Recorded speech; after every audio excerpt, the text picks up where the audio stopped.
Hello दोस्तों, welcome back to our YouTube channel. तो दोस्तों, आज हम बात करने वाले हैं यूपी पुलिस कांस्टेबल का जो 2024 का सेकंड शिफ्ट का पेपर। पहला वाला हमने एनालाइज करा दिया, सेकंड शिफ्ट का हम आपसे करा रहे हैं। तो इसमें हम जीएस की बात करते हैं। जीएस का पहला क्वेश्चन है 69 से स्टार्ट होंगे। तो 69 का मतलब समझना, जीएस का क्वेश्चन नंबर 1 है 69। ठीक है, क्वेश्चन नंबर 1 से स्टार्ट है यहाँ से जीएस। तो पहला क्वेश्चन है, निम्नलिखित में से किसमें लैक्टिक एसिड होता है। तो हमने आपको जैसे पिछली वीडियो में बताया था, लैक्टिक की जहाँ बात करेगा वहां पे होता है दूध। वहाँ लैक्टो की टोपी आती थी, ऐसे रिलेट कराया था, वो दूध की बनती थी। तो दूध तो इसमें देखो ऑप्शन में है, कहीं दूध नहीं है, इसमें है दही। दूध से बनती है दही, लैक्टिक एसिड हो जाएगा दही में। ये पालक जिसने लगाया, जिसका सीट का पेपर है ना, ये जिस बच्चे का, तो उसने लगाया होगा पालक। ये इसको ध्यान नहीं देना है, जो मैं बताऊंगा वही सही आंसर है। नेक्स्ट क्वेश्चन की बात करते हैं, क्वेश्चन नंबर 70 गोदान निम्नलिखित में से किस प्रसिद्ध लेखक के द्वारा लिखी गई उपन्यास है। तो गोदान किसकी रचना है, इसकी बात करता है। गोदान पहले कैसी रचना है, एक उपन्यास है। ऐसा पूछ लेता है कौन सी कृति है, तो उपन्यास है।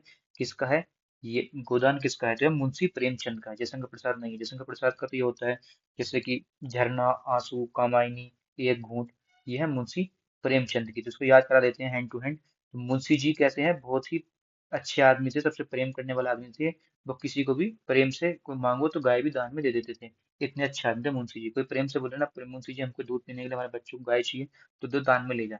इतने अच्छे आदमी थे मुंशी जी। क्वेश्चन नंबर 71, निम्नलिखित में से कौन सा भारत का सर्वोच्च नागरिक पुरस्कार है। तो भारत का सर्वोच्च नागरिक पुरस्कार जो है वो भारत रत्न है। ये सही लगाया है, भारत रत्न। तो जो सबसे सर्वप्रथम पहला जो भारत रत्न दिया गया था भारत में, 1954 में दिया गया था। और किसे दिया गया था, डॉक्टर सर्वपल्ली राधाकृष्णन को, सर सीवी रमन को और चक्रवर्ती राजगोपालाचारी जी को 1954 में पहला भारत रत्न दिया गया था। और सबसे कम उम्र के जो खिलाड़ी थे भारत रत्न पाने वाले, उनका नाम था सचिन तेंदुलकर। ठीक है, तो नेक्स्ट क्वेश्चन की बात करते हैं, क्वेश्चन नंबर 72, निम्नलिखित में से किस दिन को भारत में संविधान दिवस के रूप में मनाया जाता है। संविधान दिवस मनाया जाता है 26 जनवरी को। अब क्यों मनाया जाता है, वो 26 जनवरी 1950 को हमारे पूरे भारत में संविधान लागू हुआ था। तो संविधान को स्वीकार कब किया गया था, 1949 में, नवंबर की बात है। नेक्स्ट क्वेश्चन की बात करते हैं, क्वेश्चन नंबर 73, साइबर क्राइम की शिकायत दर्ज कराने के लिए हेल्पलाइन नंबर क्या है। तो साइबर क्राइम की जो हेल्पलाइन नंबर है वो है 9030। 1930 ईयर की बात नहीं कर रहा, यह है 9030। जैसे 100 डायल करने से पुलिस आती थी, 108 आने की, ये वाली चीजें हैं। गुड़ी पड़वा निम्नलिखित में से किस राज्य का बसंत समय का त्योहार है। तो गुड़ी पड़वा मतलब कहाँ मनाया जाता है, किसका त्योहार है गुड़ी पड़वा। तो गुड़ी पड़वा जो त्योहार है वो है हमारा महाराष्ट्र का। तो महाराष्ट्र में बहुत ही धूमधाम से मनाया जाता है गुड़ी पड़वा। हिमाचल गलत लगा रखा है, इसको याद करा देते हैं। याद कैसे हुआ, गुड़ी पड़वा महाराष्ट्र, मतलब गुड़ों को भी इतना दे देते कि जहां तहां पड़े फिरते हैं। जहां महान राष्ट्र होगा वहां गुड़ भी आराम से मिल जाता है, पड़ा फिरता रहता है। वो है महाराष्ट्र, आराम से याद हो जाएगा। क्वेश्चन मतलब ऐसा होता है, जब भी आपके सामने आएगा ना, तो गुड़ देख के आपको याद आएगा महान राष्ट्र में गुड़ पड़ा फिरता था, तो गुड़ी पड़वा। 75, दशकीय जनगणना कराने की जिम्मेदारी निम्नलिखित में से किस मंत्रालय पर है। ये जनगणना कराने वाली जिम्मेदारी जो होती है, तो जनगणना का क्वेश्चन पहले वाली में आया था, जनगणना का क्वेश्चन इस शिफ्ट में भी आया है, फर्स्ट शिफ्ट में भी आया था और शिफ्ट सेकंड में भी आया है। जनगणना कराने की जो जिम्मेदारी होती है वो किसमें होती है, वो होती है गृह मंत्रालय की। किसकी होती है, गृह मंत्रालय, जिसे बोलते हैं हम मिनिस्ट्री ऑफ होम अफेयर्स। राष्ट्रीय मानवाधिकार आयोग, क्वेश्चन नंबर 76, राष्ट्रीय मानवाधिकार आयोग का मुख्यालय निम्नलिखित में से कहाँ स्थित है। किस आयोग की बात करिए, मानव अधिकार की बात करिए। इसका मुख्यालय कहाँ स्थित है, तो इसका मुख्यालय है नई दिल्ली में। मानव के अधिकार की बात करते हैं तो जहाँ सुप्रीम कोर्ट होगा वहां की बात हो जाएगी, ऐसे याद रख सकते हैं। सुप्रीम कोर्ट कहाँ पड़ता है, नई दिल्ली में पड़ता है। मुंबई पता नहीं क्या सोच के लगा दिया। 77 क्वेश्चन, भारत का सबसे बड़ा अंतर विभागीय अभिसरण कार्यक्रम ऑपरेशन कायाकल्प की बात करिए। किसकी बात करिए, ऑपरेशन कायाकल्प किस सरकार के द्वारा शुरू किया, किस राज्य की सरकार ने शुरू किया। तो वो क्या था हमारा, उत्तर प्रदेश में। अब मैंने आपको वो याद भी कराया था कि उत्तर प्रदेश जो होते हैं वो की मुख्यमंत्री कौन है, योगी आदित्यनाथ, वही शुरू करेंगे। और वो ऐसे होते हैं किसी भी काया पलट के रख देते हैं, तो कायाकल्प पूरी काया को ही पलट दिया, कल्पना भी नहीं की होगी, काया पलट देते हैं वो। 78, उत्तर प्रदेश पुलिस की टैगलाइन क्या है। आप सबको पता है, बचपन में पढ़ते आ रहे हैं, उसके नीचे लिखा हुआ है सत्यमेव जयते, मूवी में खूब देखा होगा आपने, सत्यमेव जयते। नहीं नहीं नहीं, तो अशोक के नीचे होता है सत्यमेव जयते, ये होता है पुलिस की बात करिए। उत्तर प्रदेश पुलिस की टैगलाइन ये होता है, आपकी सुरक्षा हमारा संकल्प। ये पुलिस की टैगलाइन चलती है। वो जो है वो अशोक स्तंभ के नीचे लिखा रहता है, जो अशोक की ललाट से लिया गया था। यह है आपकी सुरक्षा हमारा संकल्प। नेक्स्ट क्वेश्चन की बात करते हैं, आर्यभट्ट प्रेक्षण विज्ञान अनुसंधान संस्थान उत्तराखंड राज्य के निम्नलिखित में से किस जिले में है। आर्यभट्ट प्रक्षेपण की बात करिए, आर्यभट्ट प्रेक्षण विज्ञान अनुसंधान संस्थान कहाँ पे है ये? उत्तराखंड में है। उत्तराखंड के किस जिले में है? उत्तराखंड में कहाँ पड़ता है उसकी बात करिए। ये पड़ता है नैनीताल में। कहाँ पड़ता है? नैनीताल में। जहाँ भी आप लोग घूमने जाते हैं नैनीताल में खूब आओ घूमने आओ। आर्यभट्ट। G20 का पूर्ण रूप क्या है? तो G20 के पूर्ण रूप की बात करिए। G20 का पूर्ण रूप होता है ग्रुप ऑफ 20। ये तो सही लगा दिया भाई ने। ग्रुप ऑफ 20 ये का बोलते हैं G20। जी से मेरी ग्रुप, 20 का 20, तो group of 20 is equal to G20। मैं बार बार इसलिए बोलता हूँ ताकि चीजें बार बार सुनने से जल्दी याद होती हैं। 81। संयुक्त राज्य अमेरिका में स्थित ग्रांड कैनियन निम्नलिखित में से किस नदी द्वारा निर्मित किया गया था? किसकी बात की गई है? ग्रांड कैनियन की बात करी गई है। किस नदी द्वारा निर्मित किया गया था? ग्रांड कैनियन किस नदी ने बनाया था? ये बनाया था हमारा कोलोराडो। कोलोराडो ने बनाया था ग्रांड कैनियन। तो डैश में भी है, डैश में भी है। Grand canyon Colorado, grand canyon Colorado. ठीक। भारत में राष्ट्र 82। भारत में राष्ट्रव्यापी जीएसटी का विचार सबसे पहले निम्नलिखित में से किसके द्वारा प्रस्तावित किया गया था? किसके विचार की बात करिए? ये जीएसटी के विचार की बात करिए। सबसे पहले किसके दिमाग में आई थी कि जीएसटी होनी चाहिए? ये आई थी केलकर टास्क फोर्स। किसने प्रस्ताव दिया था इसका? केलकर टास्क फोर्स ने। केलकर। आपको पता है केलकर टास्क फोर्स ने क्या करा था? जीएसटी का विचार किया था। नेक्स्ट क्वेश्चन की बात करते हैं। Question number 83। भारत का निम्नलिखित में से कौन सा पड़ोसी देश भारत के साथ भूमि सीमा साझा नहीं करता है? निम्नलिखित भारत का कौन सा पड़ोसी देश भारत के साथ भूमि सीमा साझा नहीं करता है? तो इसका आंसर है म्यांमार। म्यांमार नहीं करता है। और नेपाल तो करता है, वो पता है। नेपाल तो यूपी से भी टच है और ये हमारा उत्तराखंड से टच है, सिक्किम तक चलता है। भूटान हमारा ये सिक्किम के बीच में ऐसे करके पड़ता है ना, सिक्किम जैसे अरुणाचल प्रदेश यहाँ पड़ता है बीच में। ठीक। ये हमारा सिक्किम है, ये हमारा अरुणाचल प्रदेश है और मालदीव भी है। तो ये पूछा है म्यांमार। म्यांमार तो इधर की साइड पड़ता है। तो इधर म्यांमार तो ये असम त्रिपुरा मेघालय को करता है, मालदीव नहीं करता है। ये इसमें शायद आयोग ने गलती हो गई थी, लेकिन मैं बता रहा हूँ उसको, आपको मैप याद होगा, ध्यान होगा।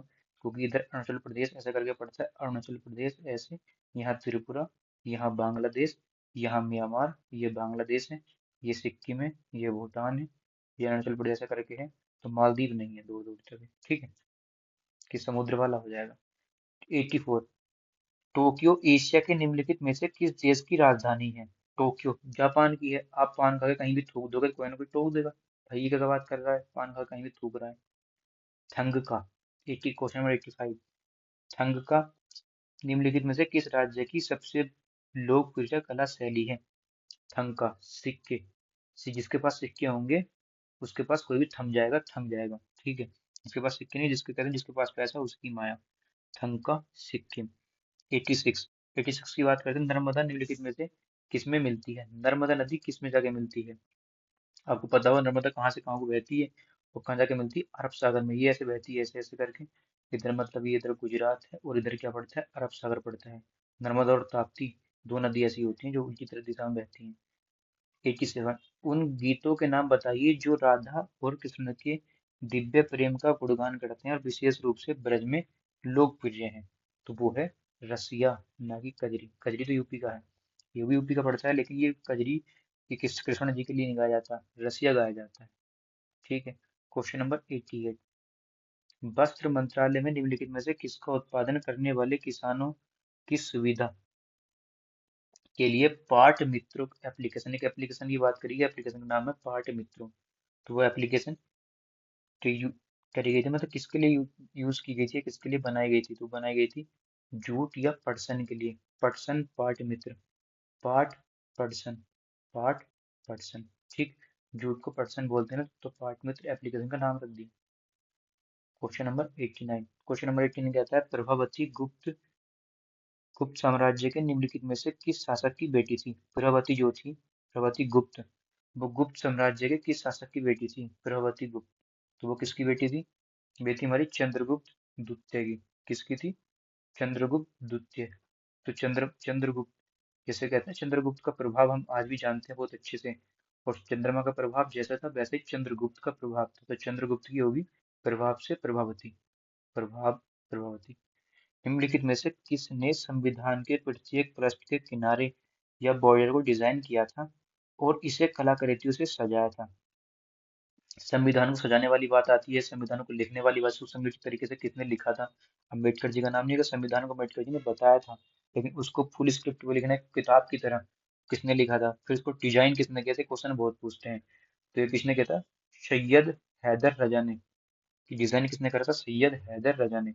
तो ये ऊपर से आप देखते हो ना, तो एक त्रिभुज बना हुआ है इस तरह से, फिर उसमें चार तरह से डिजाइन डिजाइन डिजाइन, चार तरह से डिजाइन से, तो उसकी बात कर रहा है ये। तो किसने किया था? सैयद हैदर रजा। हैदर रजा। हैदर सब देख के हैरान हो गए थे, भाई क्या सजाया है, संविधानों क्या सजाया, देख के हैरान हो गए थे हैदर की कारीगरी को। सही में सब देख के हैरान हो गए थे, सही में सैयद। 91। हाल ही में विश्व के निम्नलिखित में से किस देश में तमिल कवि और दार्शनिक थिरुवल्लुर की प्रतिमा का अनावरण किया गया है? किसकी? थिरुवल्लुर की प्रतिमा का। वो क्या है? फ्रांस। कहाँ किया गया है? फ्रांस में किया गया है। थिरुवल्लुर पढ़ने से थोड़ा फंस रहे हैं ना हम, थिरुवल्लुर की प्रतिमा, थिरुवल्लुर, थोड़ा फंस से जा रहे हैं, थिरुवल्लुर, फ्रांस। 92। 2016 के विमुद्रीकरण के समय निम्नलिखित में से कौन भारत के प्रधानमंत्री थे? 2016 विमुद्रीकरण किसने करना? नोटबंदी 2016 किसके टाइम पे हुई थी? सबको पता है, नरेंद्र मोदी के टाइम पे हुई थी। ठीक है, उस टाइम पीएम नरेंद्र मोदी थे। Question number 93। ऐसी अर्थव्यवस्था जिसमें निजी क्षेत्र और सरकार दोनों ही निम्नलिखित में निम्नलिखित क्या कराती है? जिसमें ऐसी अर्थव्यवस्था है जिसमें निजी क्षेत्र भी हो और सरकार दोनों सम्मिलित हो, मतलब प्राइवेट सेक्टर भी हो और गवर्नमेंट सेक्टर भी हो, उसे क्या बोलते हैं? उसे बोलते हैं मिश्रित अर्थव्यवस्था। जब दोनों मिक्स है तो मिश्रित हो गई। भारतीय राष्ट्रीय आंदोलन की निम्नलिखित में से किस घटना के बाद रविन्द्रनाथ टैगोर ने अपना दर्द और गुस्सा व्यक्त किया था और अपनी नाइटहुड की उपाधि त्याग दी थी? तो नाइटहुड की उपाधि क्यों त्याग दी थी और किसने त्यागी थी? रविन्द्रनाथ टैगोर ने। तो पहले तो पता होना चाहिए रविन्द्रनाथ टैगोर को कौन सी उपाधि मिली थी? नाइटहुड की। या नाइटहुड की उपाधि किसने मिली थी? रविन्द्रनाथ टैगोर को। और उन्होंने त्याग भी दी थी, तो क्यों त्याग दी थी? जलियांवाला बाग हत्याकांड के लिए। अब ये बताएं जलियांवाला बाग हत्याकांड किस सन में हुआ था? कमेंट बॉक्स में आप बताएंगे। नीली क्रांति निम्नलिखित में से किससे संबंधित है? किसकी बात कर रहे हैं? नीली क्रांति की बात कर रहे हैं। तो नीली क्रांति कहाँ से आएगी? मत्स्य उत्पादन से आएगी, मत्स्य पालन। और पीली क्रांति किससे आएगी? या कमेंट बॉक्स में बताना। सफेद क्रांति किससे आएगी? दूध से आएगी। ये सब सेपरेट वीडियो बता देंगे और उसी हैंड टू हैंड याद करा देंगे। Question number 96। निम्नलिखित में से कौन टाटा स्टील लिमिटेड के संस्थापक थे? किसके? टाटा स्टील लिमिटेड के संस्थापक कौन थे? ये थे हमारे जमशेदजी टाटा, सर जमशेदजी टाटा। ये पता नहीं क्या है, गुस ये है नूसर बांजी, नूसर बांजी टाटा। ये नया होगा, हाँ, ये नूसर बांजी टाटा होंगे। ठीक है, सर जमशेदजी टाटा सबने नाम सुना होगा और नूसर बांजी टाटा भी होंगे टाटा स्टील के संस्थापक। निम्नलिखित में से किस एप्लीकेशन का उद्देश्य नागरिक के डिजिटल दस्तावेज वॉलेट में प्रमाणित डिजिटल दस्तावेज तक पहुंच प्रदान करके नागरिकों डिजिटल सशक्तिकरण करना है? तो डिजिटल सशक्तिकरण क्यों स्टार्ट किया गया था? इसका उद्देश्य क्या था? किसके द्वारा किया गया था? तो इसकी बात करना चाह रहा है। तो डिजिटल सशक्तिकरण की बात करें तो ये था हमारा डिजी लॉकर द्वारा। जैसे आपको पता है, अपनी मार्कशीट निकाल सकते हैं सी टेट की, अब वहीं से मिलती है, सबको पता है, डिजी लॉकर पे अपलोड कर लेते हैं। और कुछ भी चीज़ निकालनी हो आपको डीएलएल और डिजी लॉकर पे मिल जाता है आजकल। हाल ही में उत्तर प्रदेश के निम्नलिखित में से किस जिले में प्रथम पूर्ण बालिका सैनिक स्कूल का उद्घाटन किया गया था? पूर्ण बालिका सैनिक स्कूल, ये कहाँ पे है? ये है मथुरा पे, मथुरा। पूर्ण बालिका सैनिक स्कूल, फेमस बात हो गई, एक यूनिक सी बात है। तो पूर्ण बालिका सैनिक स्कूल, मथुरा। Question number 99। निम्नलिखित में से किस बैंक ने रुपे नेटवर्क पर भारत का पहला कॉरपोरेट क्रेडिट कार्ड लॉन्च किया था? कौन सा card? Corporate credit card launch किया था। किसने किया था? ये क्या था हमारा? इंडस लैंड बैंक ने। ठीक है, किसने किया था ये? इंडस लैंड बैंक ने। क्या किया था? पहला कॉरपोरेट, रुपे नेटवर्क पर वाला है पहला corporate credit card, Indus land bank. ठीक। नेक्स्ट क्वेश्चन की बात करते हैं, क्वेश्चन नंबर 100। याया तुसो भारत के निम्नलिखित में से किस राज्य या केंद्र शासित प्रदेश में स्थित पहला जैव विविधता विरासत स्थल पीएचएस है? पीएचएस क्या बोलते हैं? जैव विविधता विरासत स्थल। तो कहाँ पे है ये? है लद्दाख में। जैव विविधता विरासत स्थल लद्दाख, जैव विविधता लद्दाख। Question number 101। उत्तर प्रदेश राजस्व संहिता 2006 के अनुसार राज्य सरकार प्रत्येक जिले में कितने कलेक्टर, इसमें सहायक और अतिरिक्त कलेक्टर शामिल नहीं है, नियुक्ति करेगी। मतलब इसमें होता है कि जिसमें कोई भी अतिरिक्त कलेक्टर शामिल ना हो, तो उत्तर प्रदेश राजस्व संहिता 2006 के अनुसार राज्य सरकार प्रत्येक जिले में कितने कलेक्टर नियुक्त करेगी। मेन बात है कौन से कलेक्टर, जिसमें अतिरिक्त कलेक्टर शामिल नहीं हो, तो कितने करेगी, केवल एक ही करेगी। कितने कलेक्टर नियुक्त करेगी, एक करेगी, क्योंकि उसके अंतर्गत कोई भी अतिरिक्त कलेक्टर हमने नहीं लिया है। Question number 102। 102 की बात करते हैं, वर्तमान में इलाहाबाद उच्च न्यायालय में न्यायाधीशों की स्वीकृत संख्या कितनी है। तो इलाहाबाद उच्च न्यायालय में न्यायाधीश कितने होते हैं, तो कितने स्वीकृत न्यायाधीश हो सकते हैं, कितनी संख्या है, तो उसकी बात करिए तो वहां पे है 160। तो वर्तमान में इलाहाबाद में कितने न्यायाधीश हैं, इलाहाबाद में कहा मतलब उच्च न्यायालय में कितने न्यायाधीश हैं, 160। क्वेश्चन नंबर 103 की बात करते हैं, भारत की स्वतंत्रता के बाद उत्तर प्रदेश राज्य के पहले मुख्यमंत्री निम्नलिखित में से कौन थे। स्वतंत्रता के बाद, बिल्कुल सही बात है, पूछ सकता है भारत के स्वतंत्र होने के बाद पहले उत्तर प्रदेश के पहले मुख्यमंत्री कौन थे, तो गोविंद बल्लभ पंत थे।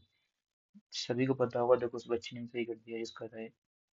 नेक्स्ट क्वेश्चन की बात करते हैं 104। निम्नलिखित में से कौन सी एक व्यापक और दूरदर्शी पहल है जिसका उद्देश्य उत्तर प्रदेश राज्य में महिलाओं की सुरक्षा, सलामती और आत्मनिर्भरता के लिए सशक्त बनाना है। क्या है, महिलाओं की सुरक्षा, सलामती और आत्मनिर्भर के लिए सशक्त बनाना, यह मिशन शक्ति। तो आपको ध्यान, सुरक्षा, आत्मनिर्भरता, सशक्त बनाना। सशक्त मतलब उनमें खुद में इतनी शक्ति हो कि वो आत्मनिर्भर बन सके और सलामती कर सके, खुद की सेल्फ डिफेंस कर सके। उत्तर प्रदेश की राज्य सीमा निम्नलिखित में से किस राज्य की सीमा को नहीं छूती है। अब आपको पता है कि उत्तर प्रदेश से जुड़ा हुआ उत्तराखंड, ठीक है, वेस्ट की तरफ से, हरियाणा भी जुड़ा हुआ है और बिहार भी जुड़ा हुआ है ईस्ट की तरफ से। ठीक, अब बचा तेलंगाना। तेलंगाना पड़ता है नीचे आंध्र प्रदेश की साइड में, तमिलनाडु के पास, तो वो तो बिल्कुल साउथ में हो गया। इधर हम यूपी वेस्ट में उत्तराखंड हो गया। तेलंगाना कहीं से कहीं तक भी नहीं होगा, तो यही इसका सही आंसर है। Question number 106। दक्षिण भारत की सबसे ऊंची चोटी अनाईमुड़ी जो निम्नलिखित में से किस पर्वत श्रृंखला में स्थित है। तो अनाईमुड़ी पहली बात पता होना चाहिए कहाँ पड़ती है, और ये किस पर्वत की श्रृंखला में है, ये है नीलगिरी की पर्वत की श्रृंखला में। ठीक, नेक्स्ट क्वेश्चन है क्वेश्चन नंबर 107। निम्नलिखित में से किस वाक्यांश के लिए दिया गया शब्द सुसंगत है। हिंदी की बात आ गई। अब हमारे क्वेश्चन कितने हैं, हमारे क्वेश्चन नंबर 106 है, लास्ट क्वेश्चन है। ठीक है, तो हिंदी आपको सेपरेट वीडियो में दे देंगे, नेक्स्ट वीडियो जो आएगी वो हिंदी की आ जाएगी अलग से। अब आपको बताना है कमेंट बॉक्स में कि आपके कितने क्वेश्चन सही गए हैं। मिलते हैं नेक्स्ट वीडियो में। धन्यवाद।